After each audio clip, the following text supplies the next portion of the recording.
Queridos, vamos então abrir a palavra de Deus no livro de Atos. Atos capítulo 2. E nós vamos do verso 22 até o 36, mercê de Deus, onde nós temos a continuação do sermão de Pedro no dia de Pentecostes. Atos capítulo 2, de 22 a 36. Para os que perguntam, nós estamos fazendo essa exposição seguindo a versão Almeida, a Nova Almeida, a NAA, a Nova Almeida. Começando no verso 22, falando o apóstolo Pedro: Israelitas, escutem o que vou dizer. Jesus o Nazareno, homem aprovado por Deus diante de vocês, com milagres, prodígios e sinais, os quais o próprio Deus realizou entre vocês por meio dele, como vocês mesmos sabem, a este, conforme o plano determinado e a presciência de Deus, vocês mataram, crucificando-o por meio de homens maus. Porém, Deus o ressuscitou, livrando-o da agonia da morte, porque não era possível que fosse retido por ela. Porque Davi fala a respeito dele, dizendo: Eu sempre via o Senhor diante de mim, porque ele está à minha direita, para que eu não seja abalado. Por isso o meu coração se alegra e a minha língua exulta. Além disso, também a minha própria carne repousará em esperança, porque não deixarás a minha alma na morte, nem permitirás que o teu santo veja corrupção. Fizeste-me conhecer os caminhos da vida e me encherás de alegria na tua presença. Irmãos, permitam-me falar-lhes claramente a respeito do patriarca Davi. Ele morreu e foi sepultado, e o seu túmulo permanece entre nós até hoje.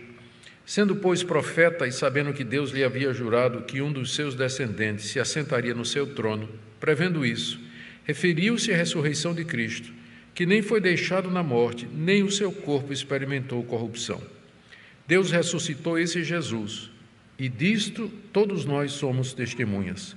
Exaltado, pois, à direita de Deus, tendo recebido do Pai a promessa do Espírito Santo, derramou isso que vocês estão vendo e ouvindo. Porque Davi não subia aos céus, mas ele mesmo afirma: Disse o Senhor a meu Senhor: Sente-se à minha direita, até que eu ponha os seus inimigos por estrado dos seus pés. Portanto, toda a casa de Israel esteja absolutamente certa de que a este Jesus que vocês crucificaram, Deus o fez Senhor e Cristo. Até aqui, queridos, a leitura da palavra de Deus. Queira nosso Deus nos conduzir na compreensão desse texto, dessa palavra, e a sua aplicação para os nossos corações hoje. Isso que nós acabamos de ler é a segunda parte do sermão do apóstolo Pedro no dia de Pentecostes. E o objetivo dele aqui nessa parte do seu sermão é mostrar que a chegada do Espírito Santo é uma prova da exaltação do Senhor Jesus Cristo. Nós já vimos que depois da sua morte e da sua ressurreição, o Senhor Jesus apareceu pelo período de 40 dias aos seus discípulos, nos quais deu a eles uma série de instruções a respeito do reino de Deus, prometeu que iria mandar o Espírito Santo sobre eles, não muito tempo depois, demorou 10 dias, e determinou que eles aguardassem em Jerusalém até que o Espírito Santo fosse derramado sobre eles, porque eles precisariam do poder do Espírito Santo para levar avante a missão que haviam recebido de Jesus, que era ser testemunha dele até os confins da terra, começando em Jerusalém. Os discípulos então voltaram para a cidade. Tudo isso aconteceu no Monte das Oliveiras, perto da cidade de Betânia.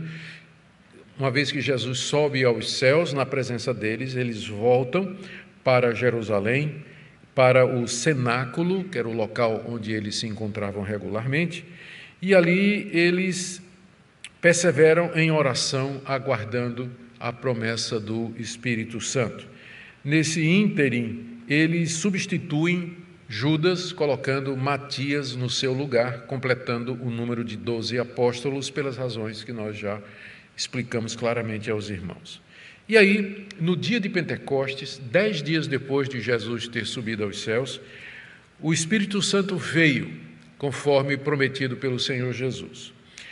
A vinda do Espírito foi anunciada, ou eles tomaram consciência de que o Espírito Santo tinha chegado, primeiro pelo som de uma ventania que encheu toda a casa onde eles estavam assentados. E segundo, porque apareceram labaredas de fogo que se espalharam e sentou uma sobre cada um deles, sobre a cabeça de cada um deles. Em seguida, eles foram tomados pelo Espírito Santo, ficaram cheios do Espírito Santo e começaram a falar em outras línguas, conforme o Espírito Santo lhes concedia que falasse. E o barulho daqueles 120 irmãos falando em línguas, de alguma forma acabou atraindo gente e uma multidão se formou no único lugar em Jerusalém que é possível, nós já falamos sobre isso, que é o átrio dos gentios. Havia gente que morava em Jerusalém e havia muitos visitantes por ocasião da festa de Pentecostes, como era costume entre os judeus. Vinham de todas as partes do Império Romano, da diáspora, esse era o nome que dava, né? O diáspora, ou dispersão, eles vinham de todas as partes para Jerusalém para celebrar as festas do Senhor. Então havia muito visitante em Jerusalém, além dos seus moradores habituais. Quando se ouviu aquele barulho das línguas, diversos idiomas sendo falados ao mesmo tempo, deve dar um barulho bem diferente, não é? Muita gente se reuniu para tentar entender aquilo que estava acontecendo. Eles estavam admirados, estavam perplexos, especialmente pelo fato de que a liderança daquele grupo que estava falando naqueles idiomas era de galileus, pessoas reconhecidamente iletradas e que não tinham muita aceitação dentro do judaísmo, e queriam saber o que é que aquilo significava, que milagre era aquele, e que de fato era um milagre que aqueles galileus estivessem falando naqueles idiomas, representando as nações que estavam ali presentes. Eles queriam saber o que é que aquilo significava, e outros simplesmente desprezaram e zombaram, dizendo que eles estavam bêbados. Provavelmente os habitantes de Jerusalém, que não conheciam os dialetos estrangeiros, e aí não entendiam absolutamente nada do que estava sendo dito, pensavam que eles estavam bêbados. Então que Pedro se levanta e ele se dirige à multidão, deve ter falado em grego ou aramaico. Aramaico todo mundo ali saberia falar, e grego era a língua franca, era a língua do império, todo mundo também saberia falar grego. E ele então prega o que é o primeiro sermão cristão da história. O primeiro sermão cristão da história foi pregado por Pedro naquela ocasião, cheio do Espírito Santo. E conforme Lucas registrou, vocês lembram que nós falamos que, se você for ler o sermão, você vai levar 1 minuto, talvez 2, para ler o sermão. E tudo indica que não foi só isso que Pedro falou, ele deve ter pregado bem mais tempo do que isso. Mas o que nós temos é um resumo feito por Lucas. E nesse registro, nessa síntese que Lucas fez do sermão de Pedro, ele dividiu o sermão de Pedro em 3 partes. A primeira parte é quando Pedro dá uma explicação, ou dá uma resposta para a pergunta da multidão. O que isso quer dizer? Eles estão bêbados. E a resposta de Pedro é: eles não estão bêbados, é 9h da manhã. O que está acontecendo aqui é o cumprimento da profecia de Joel, de que nos últimos dias Deus haveria de derramar o seu Espírito sobre o seu povo, e isso seria para todos os do seu povo, velhos e jovens, servos e servas, homens e mulheres, livres e escravos, todos seriam cheios com o Espírito Santo, receberiam o Espírito Santo para o serviço que Deus havia designado à igreja. E isso Pedro explica do verso 17. Na verdade, ele começa no 16. Do 16 até o 21. Ele faz a citação ipsis literis da profecia de Joel, apenas mudando o começo. Joel diz: e acontecerá que depois, aí Pedro, ao citar, diz: e acontecerá que nos últimos dias. Então ele está interpretando Joel, dizendo que a vinda do Espírito Santo inaugura os últimos dias, e será terminada com a vinda do Senhor Jesus, porque ele vai até a parte em que Joel fala dos sinais apocalípticos que precederão a vinda do Senhor, e nesse meio termo, entre o início dos últimos dias, que é a chegada do Espírito Santo, e a vinda do Senhor Jesus, todo aquele que invocar o nome do Senhor será salvo. É a época do Evangelho, é a época da pregação do Evangelho, é a época em que a igreja vai ao mundo pregar a todas as nações, para que através da pregação os gentios sejam chamados, não somente os gentios, mas também os judeus que se converterem, os judeus que se arrependerem e crerem no Senhor Jesus. A segunda parte do sermão de Pedro é que a chegada do Espírito Santo é uma evidência da ressurreição de Cristo e de sua exaltação. E a terceira parte é a orientação que Pedro dá para a multidão que, ao ouvir aquilo, se arrepende e quer saber o que fazer. E então é a terceira parte do que Pedro fala, que nós veremos na próxima segunda-feira, se Deus quiser. Hoje nós vamos ficar com a segunda parte da mensagem de Pedro, onde ele prova que Cristo havia ressuscitado e sido exaltado mediante a chegada do Espírito Santo. E essa segunda parte do sermão tem 3 partes, tá? É bom a gente sempre seguir o que é que nós estamos fazendo aqui, para você não perder a lógica do texto, o fio da meada. Nessa parte aqui que nós vamos ver hoje à noite, vamos começar com a menção que Pedro faz, que os israelitas haviam matado a Cristo. Vai do verso 22 a 23. Ele vai primeiro dizer isso: olha, vocês mataram Jesus Cristo. Depois ele vai dizer que Deus ressuscitou esse Cristo que foi morto pelos judeus de entre os mortos, do verso 24 até o verso 32.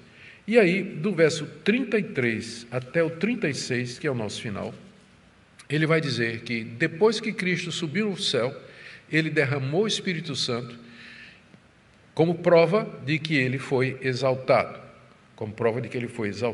E aí ele termina com uma aplicação no verso 34, e nós terminaremos também com algumas aplicações para os nossos dias, tá bom?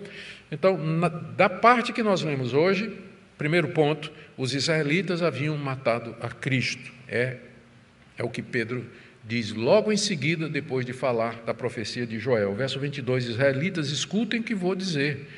Jesus o Nazareno, homem aprovado por Deus diante de vocês, com milagres, prodígios, sinais, os quais o próprio Deus realizou entre vocês por meio dele, como vocês mesmos sabem, a esse, conforme o plano determinado e a presciência de Deus, vocês mataram, crucificando por meio de homens maus.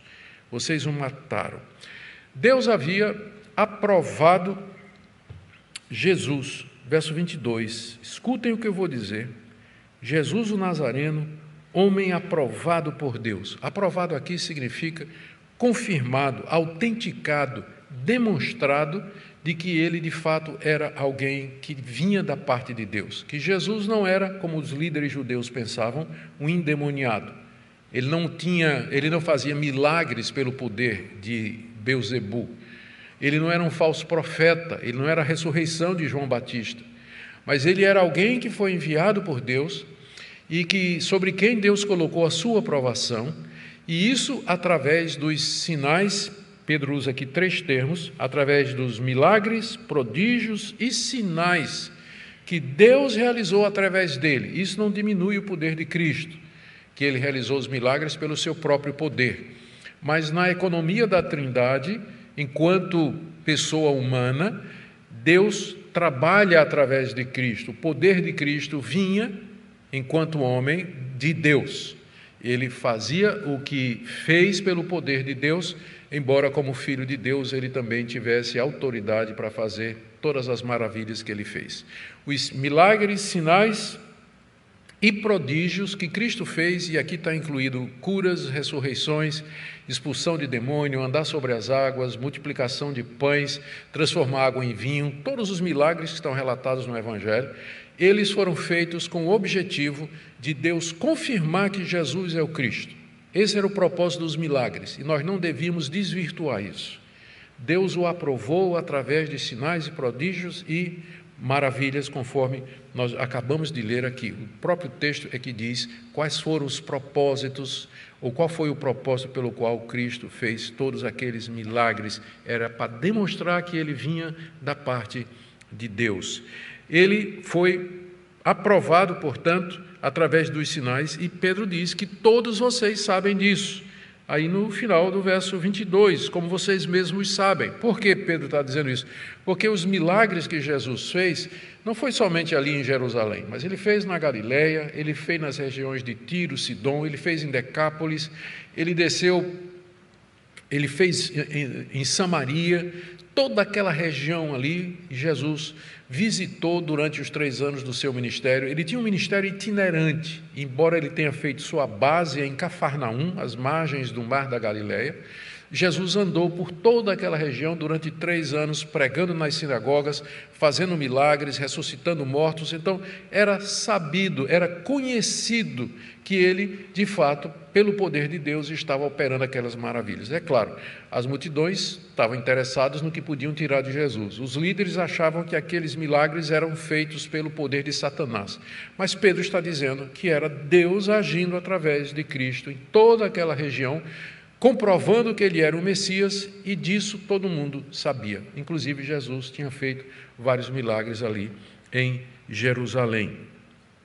Entretanto, apesar disso, apesar dos milagres, apesar das palavras de Cristo, apesar das provas que Deus havia apresentado de que ele era o seu filho, ele era o Messias, a nação de Israel o rejeitou e os judeus o mataram, como diz aí o verso 23. Eles fizeram isso, Pedro diz, crucificando-o, que era a morte mais abjeta daquela época, era a morte mais cruel e mais vil.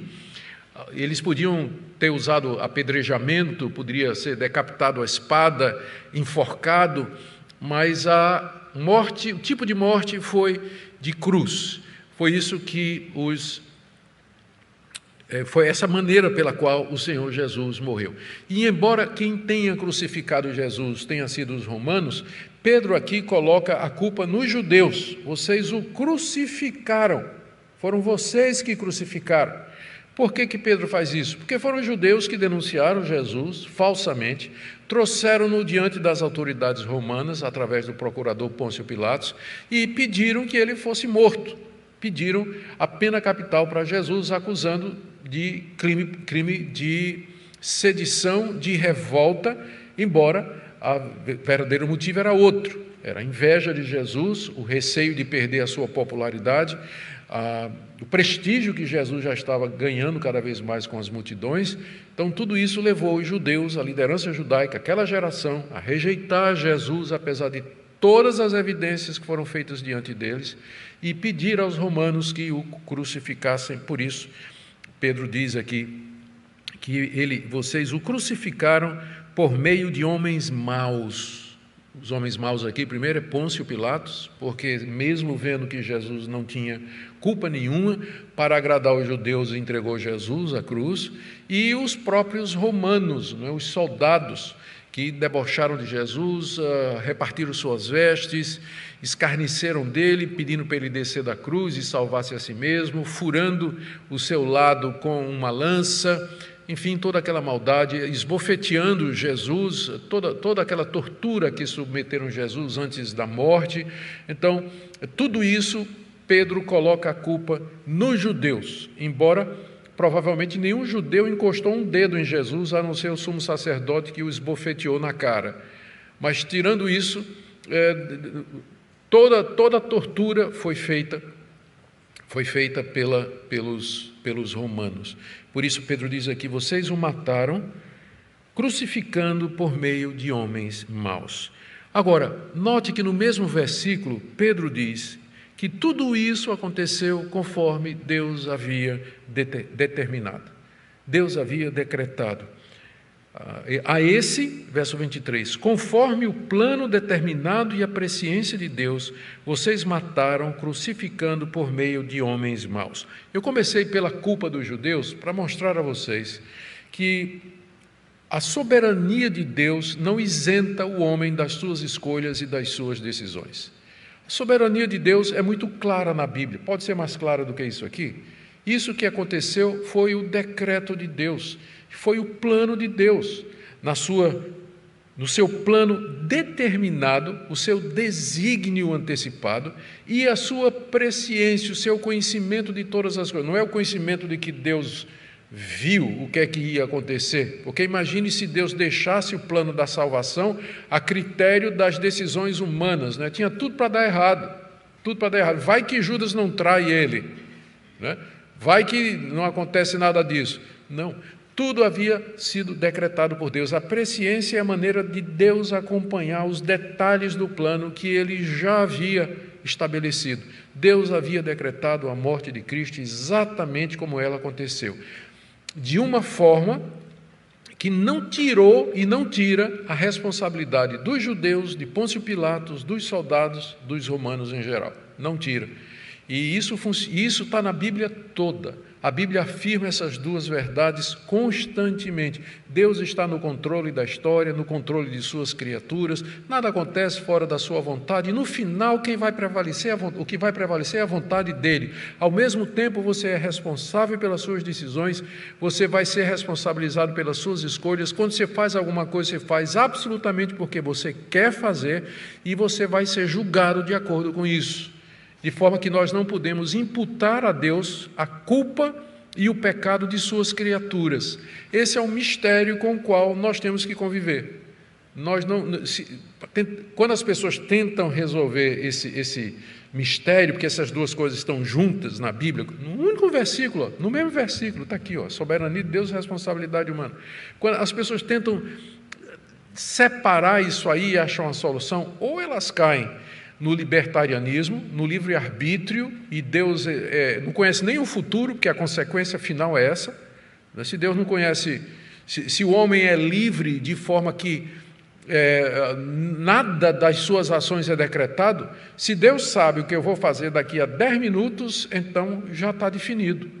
Porque Deus sabe o que é que eu vou fazer daqui a 10 minutos, então significa que está definido o que é que eu vou fazer daqui a 10 minutos. Então, por lógica, Deus não conhece o futuro. Deus não conhece o futuro, porque se Deus conhecer o futuro, ele já está fixo. Ele já está fixo. Então, alguns, ao tentar enfatizar a liberdade ou o livre-arbítrio em detrimento da soberania de Deus, vão cair nessa linha aí, como muitos têm caído. Ou outros vão enfatizar tanto a soberania de Deus que vai transformar o homem num robô, vai transformar predestinação em determinismo, que é diferente, completamente diferente. Completamente diferente. Então, precisamos ter cuidado para não, aquilo que Deus uniu, que o homem não separe. Vamos manter juntos aquilo que Deus manteve. Compreendemos? Não. Como é que Deus pode ser absolutamente justo, soberano sobre tudo o que acontece e, ao mesmo tempo, eu sou responsável pelos atos que eu cometo, e Deus não é culpado do mal, ele não pode ser responsabilizado pelo pecado. Como é que isso acontece? Eu não sei. Eu não sei. E eu humildemente adoro o mistério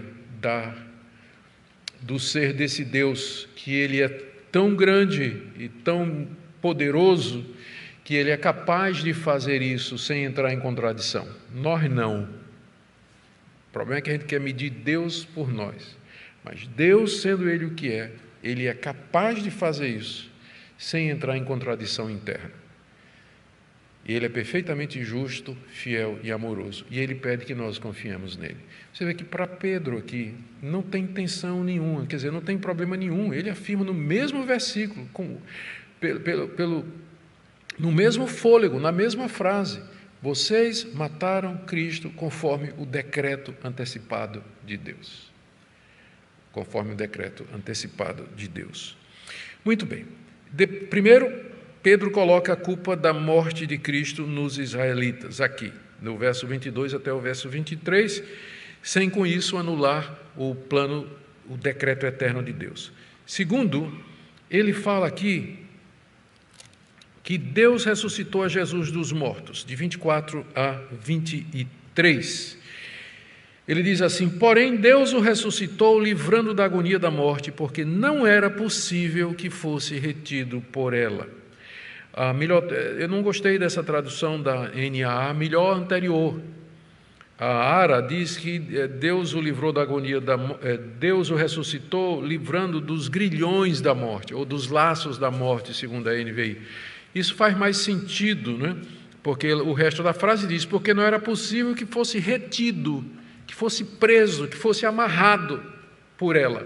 Então faz muito mais sentido, porque a tradução no grego pode ser agonia ou agonia mediante a prisão, né? A pessoa que está presa, ela está agoniada. Deus o livrou da agonia da morte, porque ele estava preso na morte. Então, a nossa versão aqui optou por ajudar o leitor, dizendo que Deus o livrou da agonia da morte, mas o melhor é o antigo aqui, nesse caso, né? O vinho antigo aqui é melhor nesse ponto, porque fala dos laços, dos grilhões da morte, como eu penso que quase todas as demais versões em português vão seguir. Deus o ressuscitou livrando da agonia da morte, ou dos grilhões da morte. Significa apenas que Deus não deixou Cristo morto. A morte não prendeu e segurou ele para sempre. Os que morreram, eles estão presos na morte, na verdade, estão mortos, estão lá, acorrentados, né, nos seus sepulcros, estão lá presos nos seus túmulos, onde quer que eles estejam, eles estão lá amarrados pela morte. Mas isso não aconteceu com Cristo, porque ao terceiro dia, Deus quebrou as peias da morte e ele ressurgiu, ele venceu a morte. Deus não o deixou na agonia da morte, nos laços da morte. Por quê? Porque havia uma profecia de que isso haveria de acontecer. Pedro está seguindo aqui, como você viu que quando a gente estava falando a respeito da escolha de Matias, Pedro baseou todas as decisões no Antigo Testamento. E aqui ele vai dizer porque é que não era possível que o Messias fosse retido pela morte. É o final do verso 24. Final do verso 24. Por que não era possível que fosse retido por ela? A explicação está no 25. Por quê? O porquê introduz a explicação. Davi fala a respeito dele, dizendo... E aí, Pedro cita como base para a sua explicação de que Cristo não podia ter ficado preso na morte 3 dias lá na sepultura. Ele cita o Salmo 116 do rei Davi. O Salmo 16 do rei Davi. E cita os versos de 8 a 11. Porque Davi fala a respeito dele, dizendo: eu sempre via o Senhor diante de mim, porque Ele está à minha direita, para que eu não seja abalado. Por isso meu coração se alegra, minha língua exulta. Além disso, também minha própria carne repousará em esperança, porque não deixarás a minha alma na morte, nem permitirás que o teu santo veja a corrupção. Fizeste-me conhecer os caminhos da vida, me encherás de alegria na tua presença. O Salmo 16 é uma das passagens do Antigo Testamento mais claras sobre a esperança da ressurreição. O Salmo, essa passagem que Pedro está citando aqui, ela tem os seguintes pontos.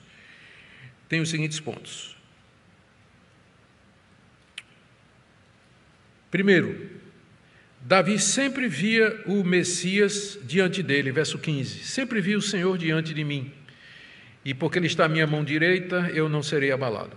Ele sempre estava vendo o Messias diante dele, vivo.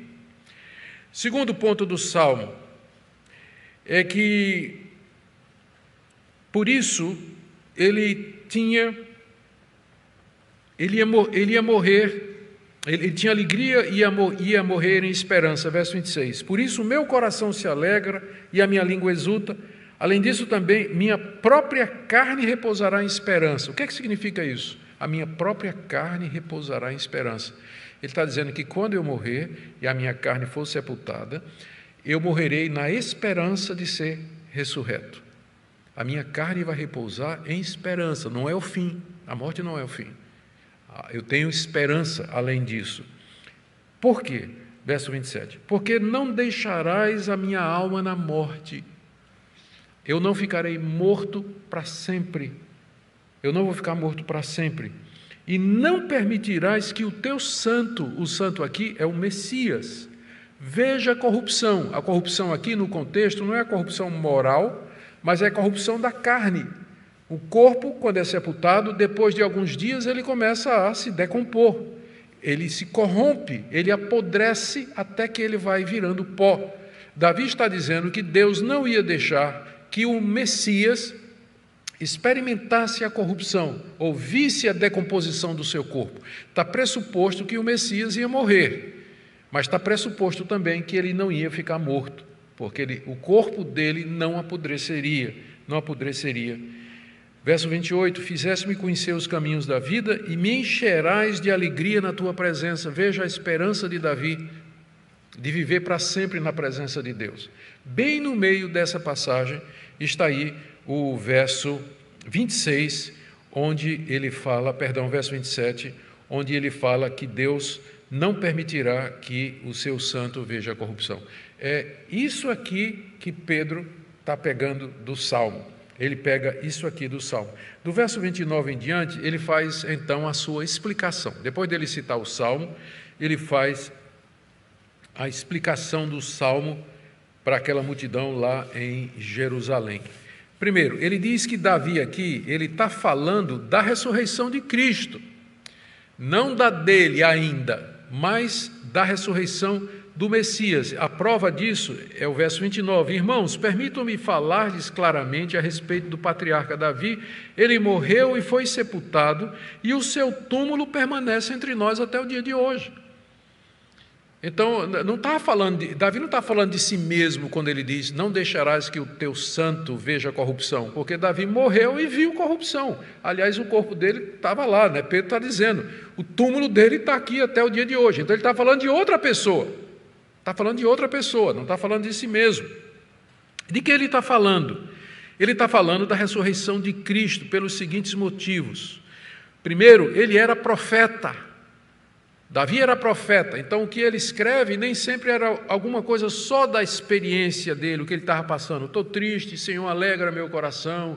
Então estou alegre, vou entoar louvores a Deus. Não, os salmos também são profecias. Tem salmos proféticos que a gente chama de salmos messiânicos, porque Davi também era profeta.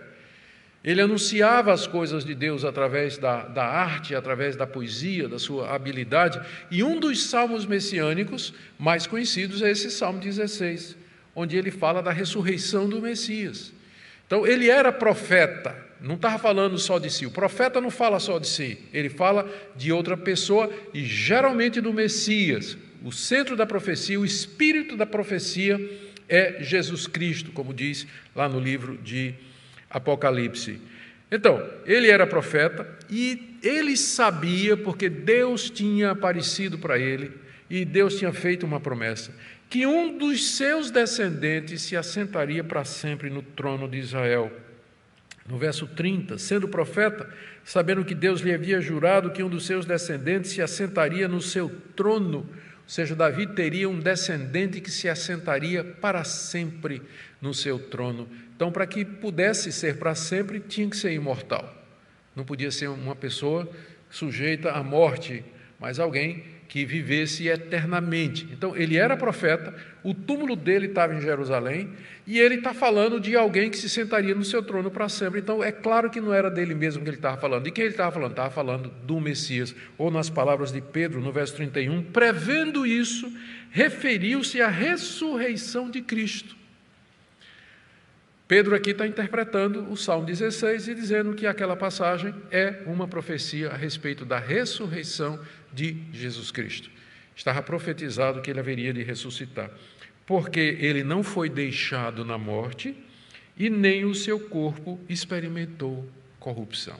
Essa é a interpretação que Pedro faz do Salmo 16, que é um salmo messiânico, escrito com espírito de profecia por Davi, anunciando não só a esperança que Davi tinha da vida eterna e da ressurreição, mas falando da ressurreição de Jesus Cristo, de que ele não ficaria preso na morte. É por isso que Pedro começa esse salmo dizendo, aliás, é por isso que esse salmo, a deixa para Pedro falar desse salmo, foi o que ele disse, não era possível que Cristo fosse retido pela morte. Por que não era possível? Porque Davi tinha dito, o teu santo não verá corrupção. É por isso que ele ressuscitou ao terceiro dia, para cumprir o que Deus havia dito. É claro, tudo isso está dentro do plano eterno de Deus, da redenção do seu povo. Mas aqui a gente vai ver no livro de Atos, que praticamente tudo que é feito aqui, quando Lucas registra, é sempre feito com referência às Escrituras do Antigo Testamento. Por isso que alguns acham que Lucas pode ser corretamente intitulado o autor do conceito de história da redenção.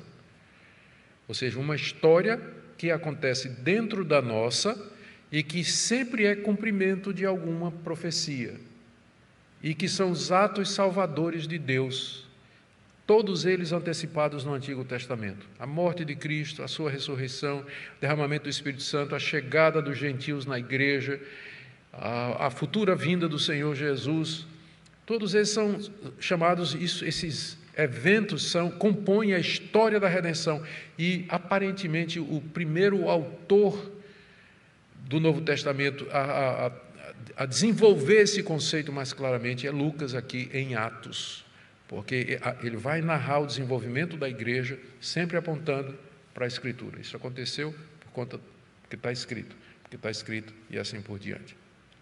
Muito bem. Dito isso, então, ele passa, e ele termina essa parte da ressurreição de Cristo dizendo que ele é testemunha disso juntamente com os demais apóstolos. Verso 32, Deus ressuscitou esse Jesus e disso todos nós somos testemunhas. Depois de apelar para o testemunho da Escritura, Pedro, então, dá o seu próprio testemunho. Eu sou testemunha juntamente com todos esses que vocês estão vendo aqui na frente. Vocês estão perguntando se a gente está bêbado, né? Vocês estão querendo saber que milagre é esse aqui. Todos nós estamos aqui como testemunhas de que Cristo ressuscitou dos mortos. Nós estivemos com Ele, falamos com Ele 40 dias, Ele nos ministrou os mistérios de Deus, nos revelou a vontade do Pai, nos disse o que haveria de fazer, Ele prometeu que mandaria o Espírito Santo, e agora chegou a hora, o Espírito Santo veio exatamente como Ele havia dito, e nós somos testemunhas de que Ele está vivo, conforme Davi escreveu no Salmo 16.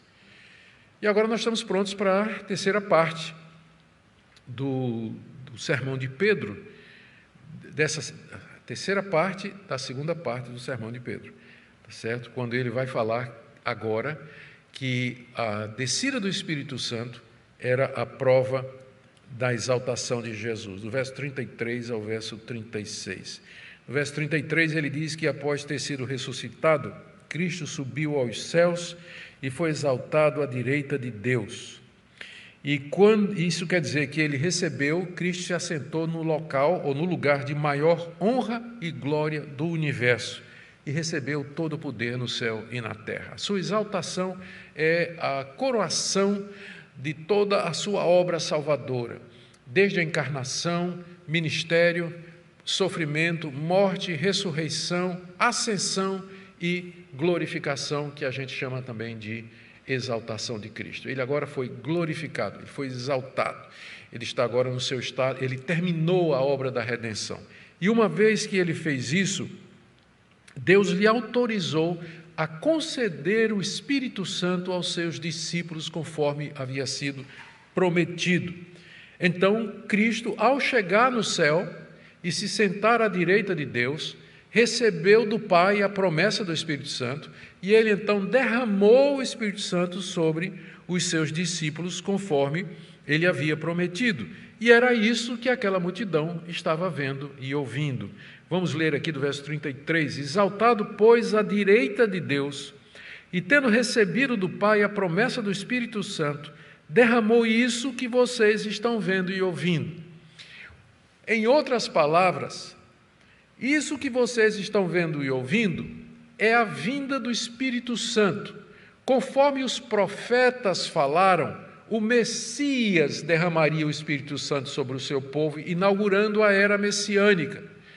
Jesus é o Messias, porque ele ressuscitou dos mortos, subiu aos céus e, uma vez exaltado à direita de Deus, derramou o Espírito Santo. Então, isso que vocês estão vendo é a prova de que Jesus está ressurreto e assentado à direita de Deus. Pentecostes tem esse propósito também, que é provar a ressurreição de Cristo e a sua exaltação. No Evangelho de João, várias vezes, Jesus, falando com seus discípulos, prometeu que mandaria o Consolador. E uma vez ele disse, é necessário que eu vá, porque se eu não for, o Consolador não virá. E outra vez ele disse, ele se referiu à vinda do Consolador. Aliás, o apóstolo João, dizendo, eu creio que é João capítulo 7, ele diz que o Espírito ainda não havia sido dado, porque Jesus não tinha ainda sido glorificado.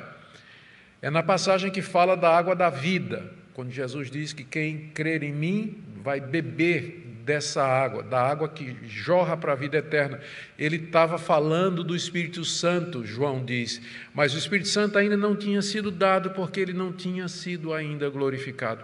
Mas agora Jesus foi glorificado, exaltado à direita do Pai, e começa agora a etapa da igreja cristã com o derramamento do Espírito Santo pelo Messias exaltado, pelo Messias que foi rejeitado pelos judeus. Ele é o mesmo que agora derrama o Espírito Santo. E aí ele cita uma passagem, mais uma vez de Davi, dessa feita do Salmo 110, o verso 1, para confirmar a exaltação de Cristo. Porque Davi não subiu aos céus. Quando diz que Davi não subiu aos céus, o Testemunho de Jeová gosta muito dessa passagem, para dizer que depois da morte ninguém vai para o céu. Também o pessoal que fala do sono da alma, né, diz que depois da morte ninguém vai para o céu. Está aqui, Davi não foi para o céu. Bem, é óbvio pelo contexto que céu aqui é o lugar mais alto à direita de Deus, onde Cristo está sentado. É claro que Davi não foi para lá. É claro que Davi não subiu até lá onde Cristo está à direita de Deus. Claro que Davi não foi para lá.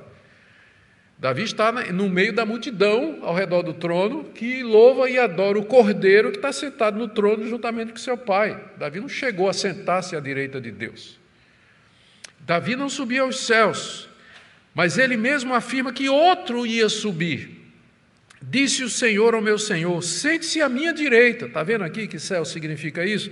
Disse o Senhor ao meu Senhor, sente-se à minha direita, até que eu ponha os seus inimigos por estrado dos seus pés. O profeta Davi, em mais um salmo, tinha profetizado a exaltação do Messias. Disse o Senhor, Deus, ao meu Senhor, o Messias, senta-te à minha direita, até que eu ponha os teus inimigos por escabelo, por tapete debaixo dos teus pés, que é o que Deus está fazendo hoje. Está trazendo os inimigos de Cristo para debaixo dos pés dele, até que o reino vai ser implementado na sua plenitude. Vamos fazer sumário para chegar na aplicação de Pedro. Essa parte do sermão de Pedro, ela tem como objetivo, primeiro, dizer aos judeus, vocês mataram o Messias. O Messias vocês tanto esperaram, quando ele chegou, vocês mataram. Estava dentro dos planos de Deus que isso acontecesse, mas vocês o crucificaram através de homens iníquos. Segunda coisa, Deus ressuscitou esse Messias que vocês mataram. Ele fez isso porque não podia ficar preso na morte. E não podia ficar preso na morte porque há uma profecia de Davi que fala de que o Messias não veria corrupção do seu corpo. E a Escritura comanda a história, não é pela Escritura que a história é comandada, é como Deus age, pela palavra.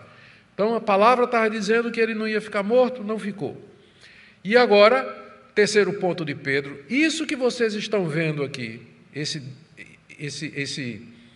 esses galileus falando nesses idiomas estrangeiros, é um sinal da vinda do Espírito Santo, conforme o profeta Joel, e é a prova de que o Messias está exaltado à direita de Deus.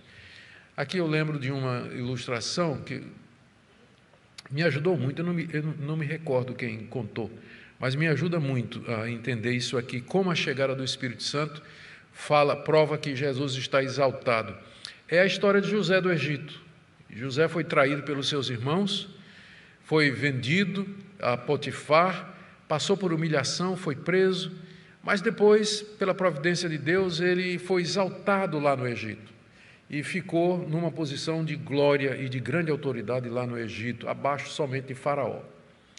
Quando teve uma grande fome naquela terra, os irmãos dele, que moravam lá em Canaã, foram ao Egito, atrás de comida. E lá José se revelou para eles. Vocês conhecem, eu estou poupando vocês dos detalhes da história, porque a história é muito conhecida. Então José se revelou para eles e foi aquele misto de choro, arrependimento, alegria. E José mandou que trouxessem Jacó. seu pai, para morar no Egito, para poder escapar da fome que estava em Canaã. E aí os irmãos de José voltaram para Canaã para buscar Jacó, e José mandou de presente carros carregados de cereais, de frutas, de trigo, de cevada, mandou animais, mandou presentes, mandou vestes, mandou prata, ouro, cheio de riqueza, mandou para seu pai Jacó. Quando os irmãos chegaram lá em Canaã com todos aqueles presentes, aqueles carros, aqueles cavalos, tudo, o velhinho não sabia o que era aquilo. E os filhos disseram: olha, teu filho José vive e ele é governador do Egito. Eu não acredito. Não é possível. Eu não acredito. Aí o texto diz que quando Jacó viu as carruagens cheias os carros cheios de presentes, de dádivas, de víveres, aí ele disse: meu filho vive.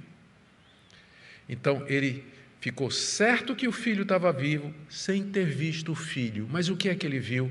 O que o filho enviou. Eu não vejo Jesus, mas eu tenho o Espírito Santo. Eu experimento o Espírito Santo que ele enviou. Então, a minha experiência com o Espírito Santo é a prova de que ele vive, porque ele vive e o Espírito Santo veio. Ele está na igreja, habita na igreja, muda corações, transforma pessoas, tem feito com que a igreja prossiga e continue até o dia de hoje, apesar de tantas perseguições, tantas provações em tantos lugares, a igreja de Cristo continua por conta da presença do Espírito Santo nela. Pentecostes tinha como objetivo provar quem era Jesus Cristo e a sua exaltação. Isso está de acordo com o que Cristo disse lá no Evangelho de João, quando ele falou com os discípulos, dizendo: quando o Espírito Santo vier, ele não vai falar dele mesmo, mas ele vai me exaltar. O Espírito Santo vai me exaltar. Essa é uma lição que precisa ser reaprendida. O Espírito Santo não se exalta, ele não exalta os seus dons, ele não exalta as suas maravilhas, ele exalta o Senhor Jesus. Eu sei que uma pessoa está cheia do Espírito Santo, não é tanto por conta dessas manifestações, mas o quanto de Jesus ela tem na vida. Eu sei que o ministério é de Deus, não é tanto por conta dos sinais, prodígios e maravilhas, mas qual o lugar de Cristo nesse ministério? Cristo é exaltado, ele é ensinado, a obra dele na cruz, a sua pessoa maravilhosa, a sua ressurreição, os benefícios que ele conquistou com sua morte e ressurreição, isso é ensinado, isso é central, porque se for, isso é obra do Espírito, o Espírito glorifica Cristo. Mas infelizmente a gente perdeu essa noção, e hoje a gente pensa que o Espírito Santo está num monte de coisas e em ministérios onde Cristo quase nunca é pregado, onde quase nunca se fala a respeito da pessoa dele, ou quando fala dele é simplesmente como alguém que existe para atender às nossas necessidades, mas da sua glória, da sua majestade, do seu poder, da sua graça, da sua obra na cruz, dos benefícios que ele conquistou na cruz por nós, quase não se ouve. E o foco é em outras coisas. Mas aqui eu espero nessa noite deixar claro, isso é o ponto do Pedro aqui. O Espírito veio porque Cristo está exaltado, e a prova de que Cristo está exaltado é exatamente a vinda do Espírito Santo. E aí ele termina, olha aí, a conclusão é exatamente essa: portanto, toda a casa de Israel esteja absolutamente certa de que a este Jesus que vocês crucificaram, Deus o fez Senhor e Cristo. E qual é a prova que Pedro tem para oferecer? A chegada do Espírito Santo. Vocês tenham plena certeza, Pedro diz para os judeus, que esse Jesus que vocês mataram, Deus o fez Senhor e Cristo. E a prova disso é que o Espírito Santo veio, conforme prometido por Joel, conforme dito por João Batista, conforme ensinado pelo próprio Senhor, e isso aconteceu agora. Queridos, tem algumas aplicações para nós aqui, eu já fiz algumas durante o decorrer da mensagem, mas lembremos, são 3 coisas só que eu quero destacar. Primeiro, que a Bíblia apresenta sistematicamente esse aparente paradoxo entre a soberania de Deus e a responsabilidade humana. Vá se acostumando, porque no livro de Atos isso vai voltar a aparecer várias vezes. Lucas falando da ação soberana de Deus sem isentar os atores humanos de responsabilidade nas suas decisões e escolhas. E isso na prática, a gente pergunta, eu já declarei que isso é um mistério, e um aparente paradoxo. Eu digo aparente porque é aparente porque não temos condições de solucioná-lo. Na verdade, eles estão perfeitamente harmônicos. Mas na prática, isso se resolve. Eu, por exemplo, quando oro, ou quando eu evangelizo, ou quando prego, eu faço isso sabendo que são pessoas que estão me escutando, que podem tomar decisões e que são capazes de fazer escolhas. Por isso que eu oro por elas, para que elas se convertam, por isso que eu prego o evangelho para elas, é por isso que eu ensino, porque eu creio que vocês podem escolher, vocês podem decidir, vocês podem dizer assim: olha, isso que eu estou ouvindo aqui é uma novidade, mas isso bate, isso faz sentido. Vocês podem mudar de ideia, vocês podem crescer no conhecimento. Então, vocês são agentes livres, completamente. Por isso que eu prego, por isso que eu ensino, por isso que os evangelistas vão fazer missões, por isso que a gente ora pela conversão das pessoas. Então, na prática, isso funciona muito bem, porque depois de ter feito tudo isso, eu oro e digo: Deus, agora eu sei que depende do Senhor, totalmente. Aliás, sempre dependeu. Eu vou ficar em paz, o que podia ser feito, foi feito. Agora atua conforme teu querer e a tua vontade. Então, na prática, essas duas coisas, elas funcionam de maneira maravilhosa. A gente harmoniza essas duas coisas na prática de uma forma maravilhosa. Então, não deixa esse conflito, soberania de Deus e responsabilidade humana, paralisar você com aquela pergunta: então, para que orar? Então, para que evangelizar? Se Deus já sabe e não sei o quê. Não paralisa a sua vida cristã tentando resolver esse mistério de tanto secular, de séculos que as pessoas se debruçam sobre isso, porque na prática funciona de maneira maravilhosa. Segunda coisa que eu queria lembrar aqui para vocês é a leitura cristocêntrica do Antigo Testamento. Duas passagens que Pedro citou, ambas falando de Jesus. No capítulo anterior, no capítulo 1, onde nós falamos a respeito da substituição de Matias, quando ele cita pelo menos 3 passagens do Antigo Testamento, sempre a orientação é cristocêntrica. A diferença que existe entre os judeus e nós, quando a gente lê o Antigo Testamento, é que a gente lê o Antigo Testamento a partir do Novo. Ou seja, com os pressupostos e o conhecimento do Novo. A gente lê o Antigo Testamento em busca de Cristo, sabendo que o Antigo Testamento, as suas histórias, as suas instituições, as suas leis, as suas cronologias, as suas instituições, as suas personagens, todas elas apontam para a pessoa de Cristo. Nós fazemos uma leitura cristocêntrica do Antigo Testamento. Então, quando você for ler o Antigo Testamento, sempre pergunte: onde está Cristo aqui? O que é que eu posso aprender do Senhor Jesus aqui nessa passagem?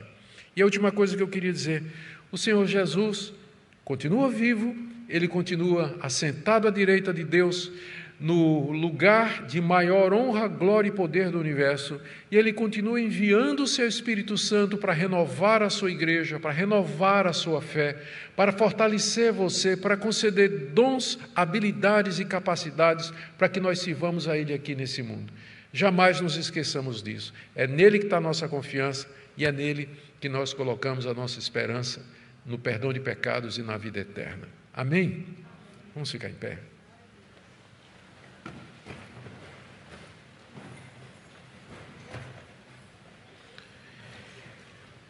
Senhor, nós te damos graças pela Tua palavra, louvamos o Teu Filho Jesus, que está sentado à Tua direita e tem todo o poder no céu e na terra.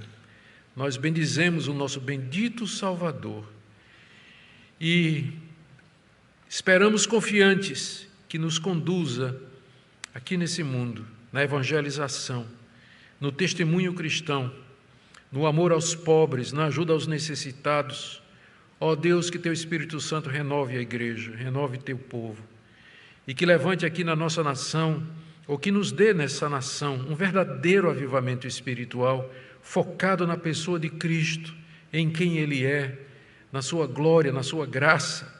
Não permita, Senhor, que nós sejamos distraídos por coisas legítimas, mas que não são centrais.